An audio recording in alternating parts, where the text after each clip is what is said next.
Hi. Good Hi. good evening. Good evening, everyone. Jeff, I'll just let everybody know you blew a fuse. Mhm. My internet's going in and out. A couple of hours ago, anyway, it was acting a fool for Mm. no reason. It's 65 degrees here. There's no wind. There's no rain. There's no nothing going on at all. And still the internet's just acting like a jerk. Mm. So if I disappear for a minute, chances are it'll come right back on. We don't know what the cause is. My sister called it in. Okay. Okay, so and you blew a fuse, and now you look like all that's missing is the flashlight under the chin. So like Well, telling yeah. a spooky story. Yeah. I did get some kind of light thing rigged up here in the 30 seconds in between Bill saying it's time to start and us starting.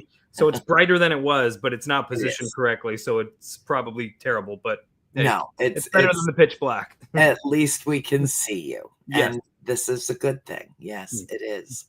I hope that everybody enjoys their last night of the Christmas tree because it's coming down on Super Bowl Sunday. Mm. And that would be day after tomorrow. So we only have just this little bit of time left with it. And then my sister will begin decorating for Easter because you see, you've got to go from one season to the next to the next. And in this circuitous life that we live, where we basically just row in circles in the river of life, the next pit stop is Easter.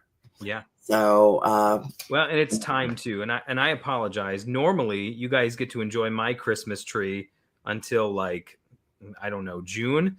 But the way my camera's been fixed this season, you haven't been able to enjoy it. But I will tell you, in terms of like the liturgical calendar, you're yeah, right on track to take the tree down. Technically, I don't obey this. It's just fun facts to yeah, have. But traditionally, the tree is supposed to come down on what we now call Groundhog Day, right. which is also the Feast of Candlemas, which we actually talked about on our show last year. Mhm. And there was actually legend that if you left it up later than Candlemas, goblins and stuff would haunt you in the year to come. Maybe an interesting metaphor by about how sometimes you just have to let seasons go lest they haunt you into the next one. But whatever, that's neither here nor Yeah, there. Just some interesting trivia. yes, it's lovely.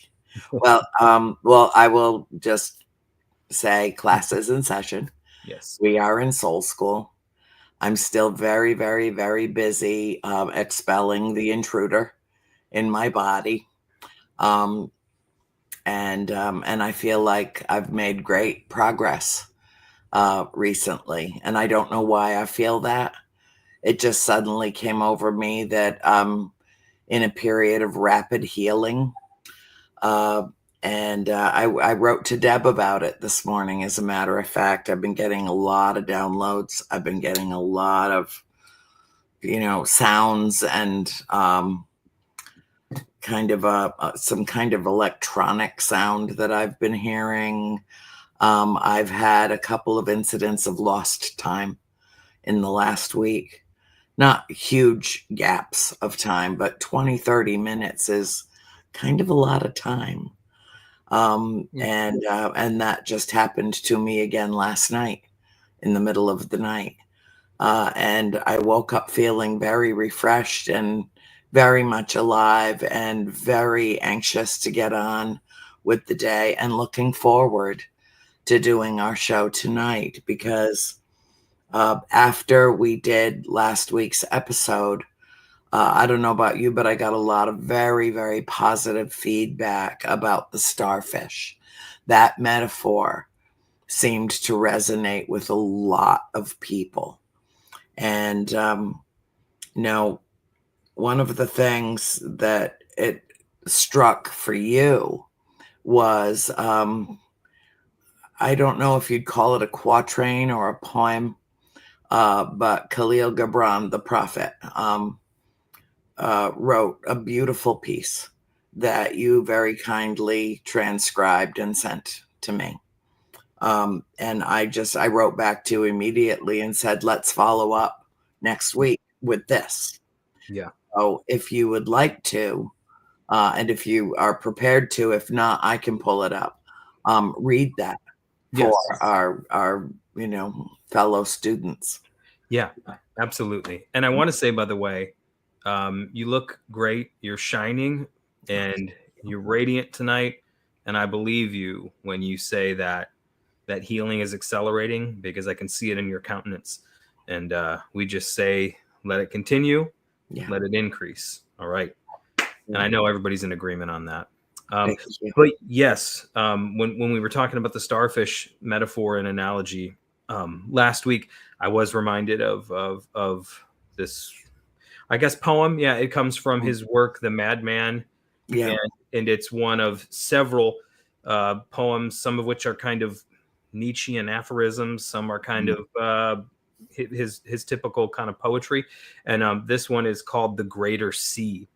And there's a specific line in there where there's a character he encounters called the humane philanthropist, doing something similar to the returning of the starfish to the sea, but not exactly. But that's what sparked the thought. And so I just shared it with you. And I wasn't exactly sure why, except for that it sparked the thought. But then as the week has kind of gone on, it's, my thoughts have kind of grown on this. So no, I have it pulled up, and I would be happy to read that. So again, this comes from Kahlil Gibran's The Madman, His Parable and His Poems, which is a collection of different poems and writings. And this one is called The Greater Sea. So it says, my soul and I went to the great sea to bathe. And when we reached the shore, we went about looking for a hidden and lonely place. But as we walked, we saw a man sitting on a gray rock, taking pinches of salt from a bag and throwing them into the sea. This is the pessimist, said my soul. Let us leave this place. We cannot bathe here. We walked on until we reached an inlet, and then we saw, standing on a white rock, a man holding a bejeweled box from which he took sugar and threw it into the sea. And this is the optimist, said my soul, and he too must not see our naked bodies. Further on we walked, and on a beach we saw a man picking up dead fish and tenderly putting them back into the water. And we cannot bathe before him, said my soul. He is the humane philanthropist. And we passed on. Then we came where we saw a man tracing his shadow on the sand. Great waves came and erased it, but he went on tracing it again and again. He is the mystic, said my soul. Let us leave him. And we walked on, till in a quiet cover we saw a man scooping up the foam and putting it into an alabaster bowl. He is the idealist, said my soul. Surely he must not see our nudity. And on we walked. Suddenly we heard a voice. This is the sea. This is the deep sea. This is the vast and the mighty sea. And when we reached the voice, it was a man whose back was turned to the sea, and at his ear he held a shell, listening to its murmur. And so my soul said, let us pass on, for he is the realist, who turns his back on the whole he cannot grasp, and busies himself with a fragment. So we passed on, and in a weedy place among the rocks was a man with his head buried in the sand. And I said to my soul, we can bathe here, for he cannot see us. Nay, said my soul, for he is the most deadly of them all. He is the Puritan. Then a great sadness came over the face of my soul and into her voice. Let us go hence, she said, for there is no lonely hidden place where we can bathe. I would not have this wind lift my golden hair, or bear my white bosom in this air, or let the light disclose my sacred nakedness. Then we left that sea to seek the greater sea. And that's that. Yeah. Yeah. So there's a lot in there that could be unpacked. Yes, a lot. Well, one of the things that we've talked a lot about is, that dark side of us, what we call our shadow. Mm-hmm. And that stanza where the man is tracing his own shadow in the sand, and it gets washed away, and he does it again, and he does it again, and he does it again. Yes. I thought of Sisyphus and the pleasure that he finally derived in his life from doing that same task Yeah. rolling the stone up the mountain and then watching it roll down the other side and then going and getting and bringing it again to the top of the mountain. Yeah. Which sounds, you know, what a bleak existence. And yet he finally got to a place where he found some pleasure in it. Yeah. But the shadow, I thought that stanza was very interesting, where he was tracing his own figure in the sand, only for it to be taken away by the tide. Yeah. I thought that it was interesting that in the poem, he, a man, has a female soul. Yeah. I thought that was very interesting, which we do not discover until the very end of the poem. And, you know, I titled this show The Greater Sea Beckons, a Siren Song. And it came to me because of that poem, of the siren singing and drawing the sailors from the sea to the shore, where they crash into the rocks because they are so mesmerized by the sound of the siren song. Yeah. And there seems to be that bleakness in our own lives, that sense of consistent disappointment. No, you know, we're born naked. We're born as vulnerable as any being can be. But even though we are clothed and then later clothe ourselves and hide behind that facade of, you know, that dignity and that how we carry ourselves and how we present ourselves to the world. But essentially, we're all naked under just a little tiny bit of cloth. Yeah. And as they walked along trying to find a place to bathe on this extensive beach, you know, in the metaphor of the starfish that gets deposited through no fault of its own onto the beach during a storm, then has to rely upon the decency of human beings to return it to the sea, because it cannot survive on the hot sand.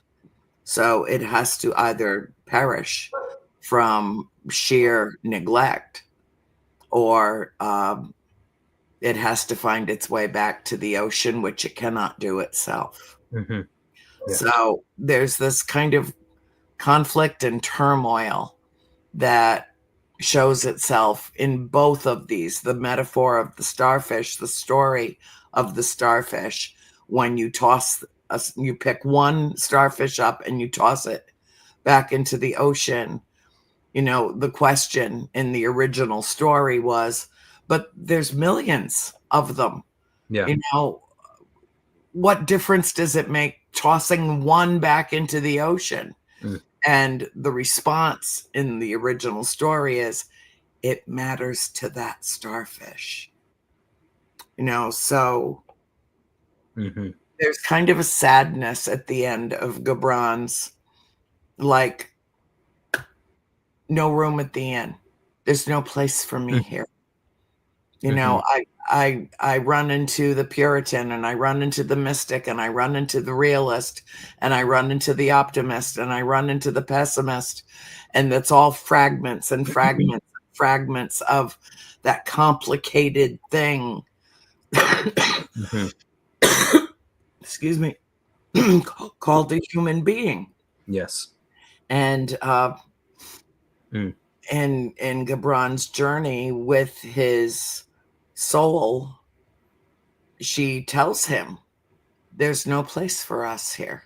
Yeah. There's nowhere to escape. The optimist or the realist or the pessimist or the Puritan or the, you know, there's because each one of them has a compartmentalized notion of what life is. Yes. And so as large as the oceans are, they are but a tiny speck in the greater ocean. Mm-hmm. Just a tiny speck, like a single grain of sand Mm-hmm. on an endless beach. Yeah. I remember Carl Sagan wrote about this as well, because he was always fascinated with that concept of, being, to study a single grain of sand on a beach. How small does that make you feel? Mm. The grand cosmos of things, to think that you are like that single grain of sand, and there's countless billions of others, and then there's countless billions of stars in an ever expanding universe. Yeah. And does that make you feel small and insignificant, or does it make you feel supremely powerful, that you have the consciousness to consider the concept? Yeah. Yeah. No, it's beautiful. And I've been meditating on this. I've been meditating on this kind of all through the week, and just, what's some of the meaning and what's some of the symbolism here. And reading back through the rest of the Madman, he kind of opens it up by declaring himself a madman. And I don't know if this is in any way inspired by Nietzsche's Madman and the Gay Science, because he does kind of write in these, like, Probably, and very similar. Yeah. writes in these kind of Nietzschean bursts. Mhm.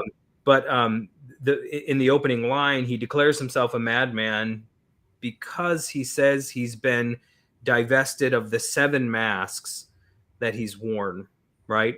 Mhm. And there's another poem in this that comes before the Greater Sea, called, I think, The 7 Selves, where he lays out these 7 masks and sort of identities that he's identified with and walked in over the years. And oddly enough, the characters he meets are not really oddly enough. It's done purposely. The identities that he and his soul encounter on this beach number 7, right? So there's these 7. It seems like he's there with his soul, and as you said, the soul is feminine. We assume it's coming from the perspective of the madman, so we assume this is a male, but the soul is feminine and the physical body is masculine. And I think that's likely a symbol, of anima and animus. Gibran did actually know Jung and conversed with Jung. And so I think that is a symbol of that kind of anima and animus, and the masculine and feminine energy of the soul, that I think all fairy tales or anything like that, where it starts with the maiden and the prince being united in some way, that is kind of that deep symbolic resonance of the longing for the masculine and feminine of the soul to unite and become one, where there is that alchemical marriage, there's that coincidence of opposites where we become a whole person. And so here, he and his soul, his true self, everything about him, the masculine and the feminine, the dark and the light, that which the things that seem opposed but aren't, this is where they're together. They're walking together down this beach. But he allows her, the soul, to guide and give him advice. Yeah. He's listening. That's a very important part of that, is that he's conversing with and actually listening to that inner voice, to his soul. Yeah. Yes. And they're looking for a place where they can bathe, where they can divest themselves of their masks, if you will, their clothing, and just fully be unveiled to one another and just be fully themselves. And on their journey to find a place where they can do that, they encounter fragments of the self. Right. They encounter bits and pieces of what makes up let's say, the seeker or the self, the one who's on the path of who's on the spiritual journey. They encounter the pessimist, the one who is seeking to salinate even further the already salty sea. And then they encounter the optimist, who's seeking to sweeten it with sugar. Then they encounter the humane philanthropist, who, unlike the child who is putting living starfish washed ashore back into the ocean, he is gingerly placing already dead fish back into the ocean and sort of patting himself on the back for being a humane philanthropist. And that's supposed to be humorous on purpose. A philanthropist should be humane, but he's extra humane because he's placing them in there kindly, as opposed to just whipping them into the ocean, I suppose. And then it goes on, and there's all these different fragments of the self that are encountered. And upon encountering the final one, the Puritan, it's like, this is the most, we can, of all. yeah, but Yes. we can, it's safe to bathe here because he can't see us. Yes. So let's bathe here. But then the soul says, no, no, no, that's the most dangerous one of all. That's the Puritan. In the further up poem called the Seven Selves, we find that the Puritan, though he sees nothing, also sees nothing that underlies everything. So there's a deeper danger to this one, because while he sees nothing, he's also more deeply in touch with the nothingness that could really corrupt the soul. And Jean-Paul Sartre, being in nothingness, addressed this in that master work as well. Yeah, yeah. And so that's kind of what I think the metaphor in some ways is that they're looking for a place where the soul can just be fully united and be one thing in pursuit of this great sea, the divine, whatever it is, whatever this unknown is. In the pursuit of it, the soul just longs to be one thing in its pursuit of it. But along this ocean, they're encountering fragments of the self as opposed to the self that's joined. And so they say, okay, instead, we cannot bear ourselves here, because here be fragments and not the whole. So instead of seeking to come in contact with the sea through identification with these fragments, may we just simply seek a greater sea. I also think it's interesting here that there's 7 fragments of self, and this is some of the deep symbolism in fairy tale like Snow White and the 7 dwarves, for example. There are 7 dwarves. Why? Because they're fragments, small bits of the larger personality. You know what? Grumpy, sleepy, dopey, whatever. Dopey, doc, yeah. Like the things that make us all up in some way, right? Yeah. And these are things encountered in the journey between the joining of the masculine and feminine as well. And that's the kind of deep symbolism that happens in myths and fairy tales, whether we want them to or not. These things just pop their heads up. We can't help it. It happens. Well, it's part of a greater archetype. It is. It is. And archetypes talk, whether we know they're talking through us or not. Or not. Yeah. Yep. And so the conclusion is we can't bear ourselves and bathe in the sea or encounter the sea through simply engaging with one fragment of the self. So instead of engaging with one fragment of the self in the name of engaging with the sea, let's just simply seek a greater sea. Now, that's one of those things that I feel, but I don't exactly know how to speak of. You know what I mean? I know. It's why it makes it emotional for me too. I knew that I couldn't read the poem. Yeah. Because it would make me cry, and I don't know why. Yeah. And I don't know how you got through it. Yeah. Because there's something deeply, there's a revelation in it. It is, and from the soul's perspective, the way that she looked at life in a very pragmatic way, while the seeker walked along with her to find a place to bathe privately, where they could, both be cleansed and purified by the sea. They needed a greater sea, but still, it is, in my opinion, on my reflection, the Siren song is the sea. Yes. That it's the sound of the waves crashing on the rocks, and the wind as it's rolling in, and the foam that comes against the sand, and all of that. Most human beings want to desire, crave going to the ocean. And a lot of psychologists have studied it and said, well, if Darwin's right, that's where we crawled out of, so the ocean is home. Well, if Darwin's wrong and I'm right, that's the ocean, the vast, expansive ocean of stars and galaxies, and some places it's blue, and some places it's green, and some places it's golden, and some places It's just clusters and clusters of light, and some parts of it are very dark in comparison. Mm-hmm. Well, that's a description of the ocean. Yeah. Whether it be the Atlantic or the Pacific or the Indian or the Arctic or the, Mm-hmm. that's the ocean. And it's really all one ocean that has, Yes. a variety of names. Yeah. Yep. And it's, I think I mentioned this last week or maybe the week before, but a verse from the Jewish Psalter or the Psalms that always resonates with me is Psalms 42:7 that says, deep calls to deep, right? Deep calls to deep. The depths of my being calls out for the depths of the being of the divine, and the depths of the being of the divine calls out to the depths of my being, because whatever that is, it's where I came from. Whatever it is my source.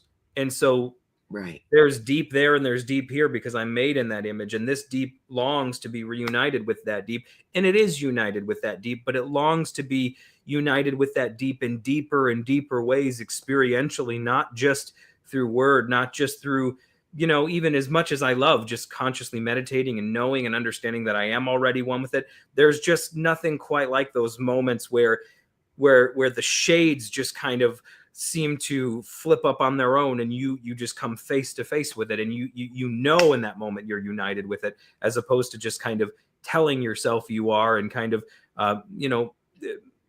meditating your way into that state of consciousness. There are moments where you do that, but then it's like you're face to face with it. Deep cries to deep. We long to be joined together with that from which we came. And in the opening lines of Genesis, it's one of the kind of hidden things going on there, is that there's this sort of thing going on in the creation where the Elohim, the divine council that is creating, speaks to let's say they speak to the environment that whatever creature they're about to create will inhabit, and they say, let the sea give forth fish, right? Let the land give forth animals, let the air, give birds and whatever. So it's like they speak to the environment that this thing will inhabit, and out of that environment, the thing comes, and then it inhabits that environment. When the divine goes to create human beings, it says, let us make humankind in our image. So let the sea bring forth, let the land bring forth, let the sky bring forth, let us bring forth, saying that even as the cattle come forth from this and then they inhabit that land, and the fish come forth from this and then they inhabit the sea, let humankind come forth from us, and then we are the abode of humankind. Now, I think we're all in that together, but that's the metaphor being given, is that we're called forth from that which we are called ultimately to return to and to inhabit. That's what deep calling to deep means. And so like we become so disassociated from ourselves. So if you look at those 7 images that the seeker and the soul encounter on the beach, they're all valid. And all of those things have their place in the life of the seeker. We're all pessimists and we're all optimists in some way. We're all salinating and sweetening the sea at the same time. We're all doing that. We're all seeking to help people, and we want to pat ourselves on the back for doing it, not realize we might not be doing as much as we think we're doing, but we want to feel good for it. We're the humane philanthropist. We're all the one thinking we've got it all figured out by listening to the sea and the shell. We're all the one collecting the foam and turning its back on the sea, and we're also the mystic who's forever tracing our shadow and trying to discover the unseen self. And we're also the Puritan. Even the Puritan has its place. Even that one who lives a sort of chaste life, cut off from other things that we might, when it's disassociated from the rest, it becomes like hyper fundamentalism. But when it's combined with all these others, there's balance there, and there's these 7 together are actually something quite powerful. But on their own, none of these are to be the thing that we identify with and bathe in the context of. And so it's like, no, I'm not. And I think we live in a society that we celebrate identity, and we should, but we should always remember that there is something more powerful than, a personal idiosyncratic identity. And it's the greater whole that makes us all up. right? And that is the thing that, especially in days like the ones we're living in, and I'm not going to get into any of that, but in days like where we're very hyper divided over identities of all kinds, right? Whatever. We're all divided concerning identities and other people's identities. That's the point at which, whether you agree with someone on a point or not, no matter what one of those things you are, you have to stop and realize, just because I encounter an identity here that I don't understand doesn't mean it's not a genuine part of the whole, right? And that goes for every single person.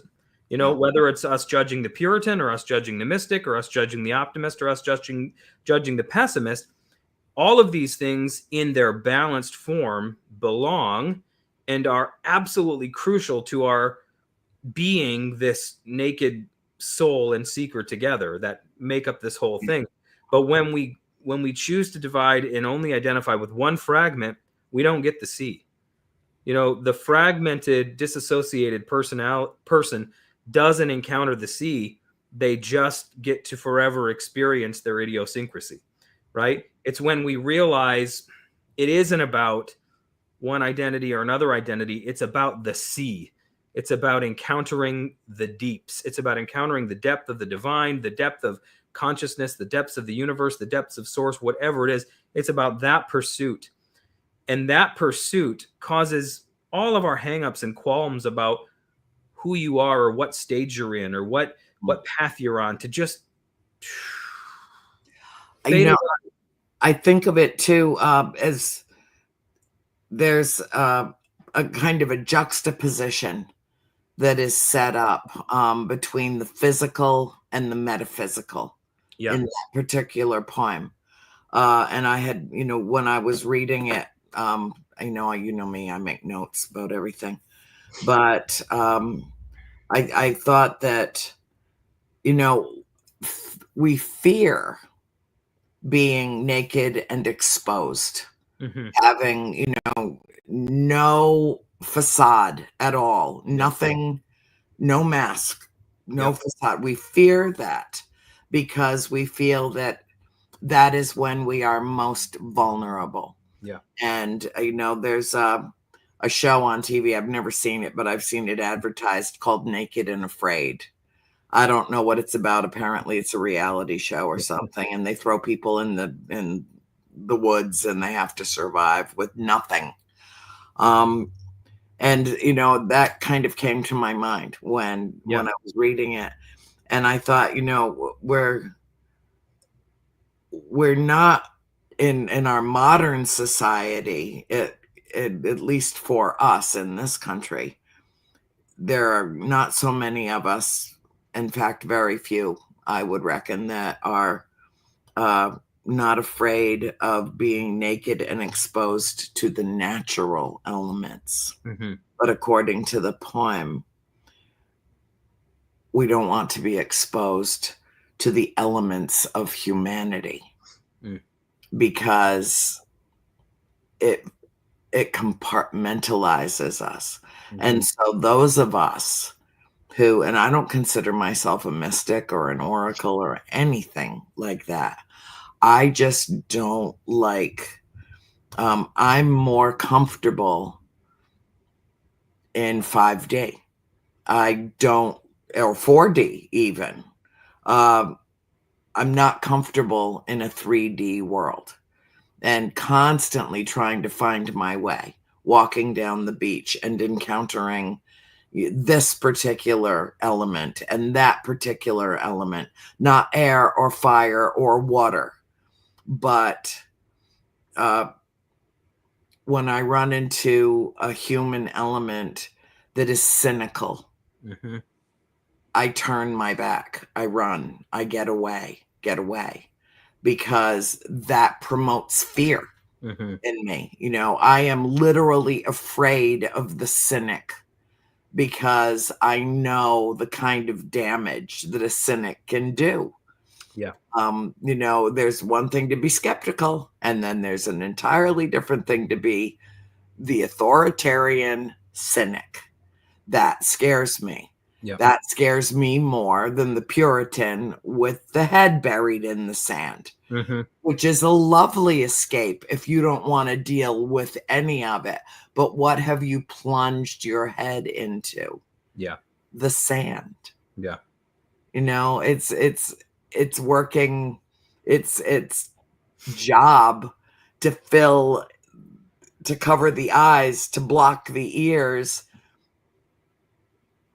but then you can't see or hear anything. Yeah. Including the truth. Yeah.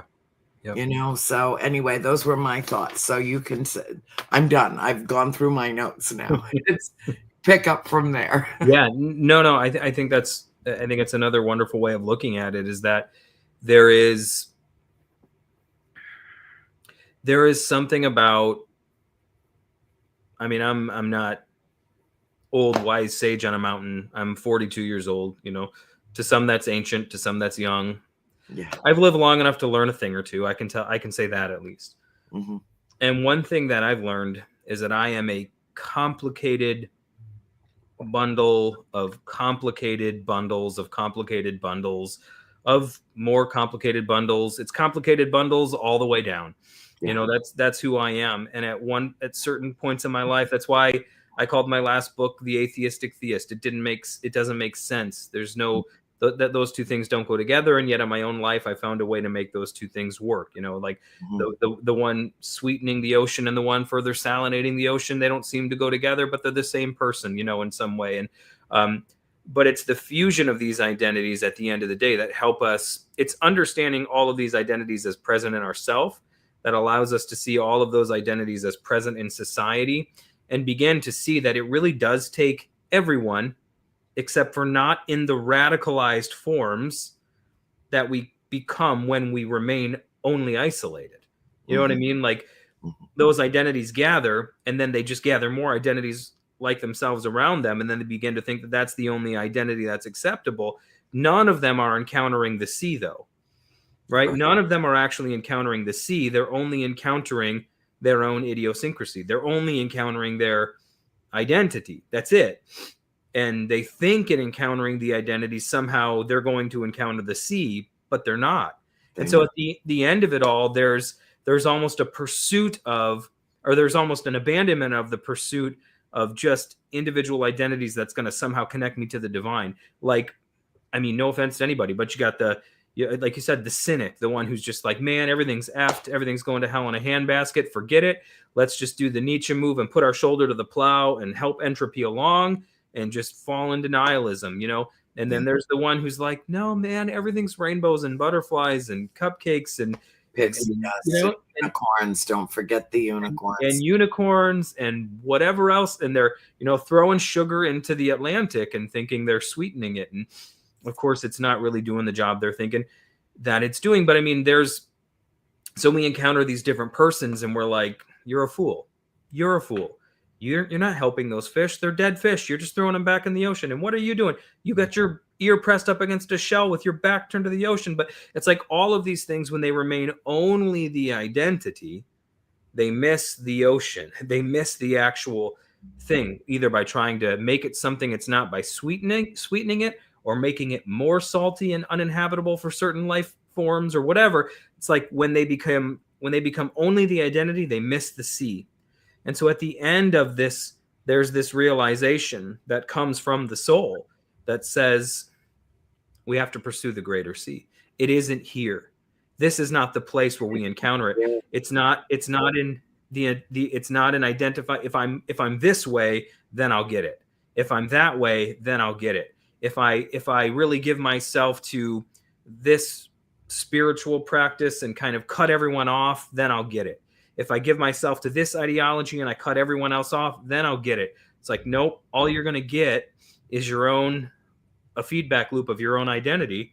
And you're going to constantly go your whole life with that carrot hanging in front of you of, I'm going to get to the ocean if I just keep on in this identity. And it's actually in the abandonment of the belief that one single idiosyncratic identity can get you to the ocean. Right. And you're just sink into the ocean. And that, you know, and that's it. As the whole self, as the masculine and feminine soul, the whole thing together, Just plunge into the deep. That's it. And that's, man, in times like this, that is, we desperately, I think, just need someone who calls us back to a deep and pure spirituality, minus all the identity markers and the kind of holiness codes that say, if you don't believe exactly this way, you're out. If you do believe exactly this way, you're in. And we have those holiness codes, whether on the progressive side or the conservative side. Everybody has their own little things that say you're in or you're out. And in this period of history, man, I really think we just need... Inclusion is out. Yeah. Inclusion is out. Right. Okay, and so the counterintuitive properties of this recipe for disaster, where all these elements are being mixed together, it is, at least for me, everything changed with my diagnosis. Everything did. And, my friend Erin said, you're going to have to sacrifice your old life to have your new life. And she's right. But what I have found is that it's been exhausting to be the seeker. And now, instead of expressing, I still feel all the same compassion and desire to make a difference in the world, and to be a bright light and carry the torch and be the beacon and all of that, and make the world a better place in whatever way I can. But I'm not so adamant about it. I'm more in a place now where I'm in a I'll do what I can place. And in a way, I've surrendered myself. The metaphor that I've used about toe dabbling into the river of life and then jumping in when you're old enough to swim, and then immediately starting to swim against the current until you're so exhausted that you can drown. And before you drown, you had better just flip over and float. And in that act, continuing with the metaphor of water, is a cleansing. In that act is a release. In that act is surrender to the current. But still being able to survive it, because you have flipped over and you're no longer on the verge of inhaling water that will kill you, but using its buoyancy to let it carry you. And that's where I am. And it's the most comfortable place that I've ever been. I can't fix everything. I can't even begin to fix everything. But what I can fix is my reaction to everything. And so it's not that I'm saying I give up. Not by a long shot. I am very actively involved in my own healing process. But I am also aware that my healing doesn't come from the Atlantic or the Pacific or the Indian or the Caribbean or the Aegean or the Sea of Galilee. My healing comes from the greater sea. That's right. And that's, what you said is like, being the seeker is exhausting. It is. It's exhausting. Being the seeker is terribly exhausting. And there's a big difference. And I think part of being a seeker is to bring you to the end of yourself till you realize that you are the sought after, you know? And it's kind of like when you're a kid and you're playing hide and seek with your parents, and your parent isn't really trying to hide from you.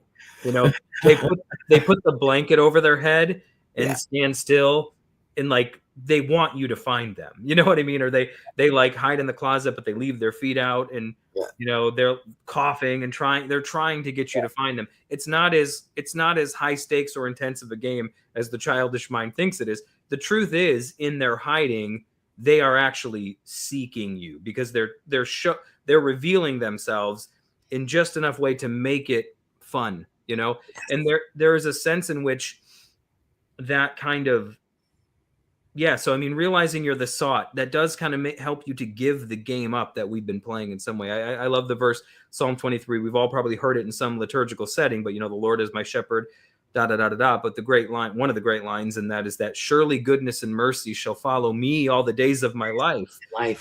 And it's like, we're constantly seeking out goodness and mercy, qualities of the divine, but those qualities are actually the very things that are following us. So we're seeking what's seeking us. So it's really not that hard to find, right? Because if deep calls to deep, that means my deep yearns for that deep, but that deep yearns for mine. So they're really, the only way we're missing each other is if I'm not realizing that I'm the sought, and I only think, again, that being a seeker of a certain kind is what's going to get me there. So I think in some way, giving up isn't as bad as it's not as bad as it seems, because that's really what the word nirvana means.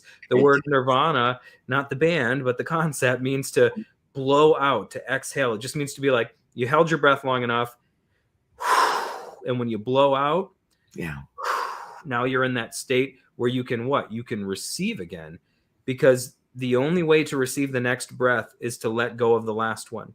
So long as you hold on to the last breath, you can't receive the next one, right? But we're designed in such a way that if you hold on to the last one, you will pass out and you will be forced to receive the next one, whether you want to or not. And and so I think sometimes in our desperate seeking, we think we got to hold on to something and whatever, and then we end up passed out on the floor, and we find that new life, that pneuma, that prana, that whatever you want to call it, just coming to us because we came to the end of ourselves, and we find ourselves no longer the seeker, but the sought after. And that's that place where we learn to float. That's that place where I realize it's not about being one of these seven. Right. It's about joining with my soul and just floating, letting the sea have its way, and just being and its way. And that is the thing that we all yearn for, that no matter what side of what we identify with or what political ideology we've been programmed or brainwashed with. There is one thing that at the end of the day, when our head hits our pillow, we're not thinking politics. I hope to God. When our head hits the pillow at the end of the night, there is a yearning in all of us for something beyond us, something real. We don't know how to name it. That's why it's called the ineffable. We try to wrap consonants and vowels around it, and we come up with all kinds of names and things to call it. But it's not something you can hog tie and lasso with consonants and vowels. It will constantly escape you. That's why the name of God is always unpronounceable and unspeakable. But at the end of the night, whatever we think that thing is, whatever we call it, however we conceptualize it, there's that thing we long to return to. We just do. And you won't get it by fighting and scratching and saying, I'm the optimist, I'm the pessimist, I'm this, that, or the other. You get it by letting go. That's right. Surrender, Dorothy. I mean, you have to let it go. Let it be. Let it be. Because the river of life flows to the nearest ocean. That's right. Every river flows to the nearest ocean. Yes. And if you ride that current, ride that wave, ride that frequency, what gets dissolved, distilled and dissolved, like the sugar or the salt being thrown from the shore into that massive body of water, what goes away and is cleansed is fear. It can't survive. Fear cannot survive once you have surrendered. If the Christmas carol, have yourself a merry little Christmas if the fates allow. When you when you stop accepting responsibility for every single thing that happens in your life as though you are controlling any of it. Any of it.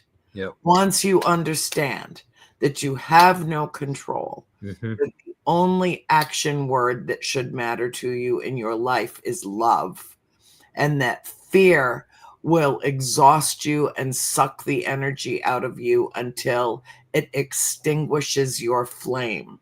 Yep.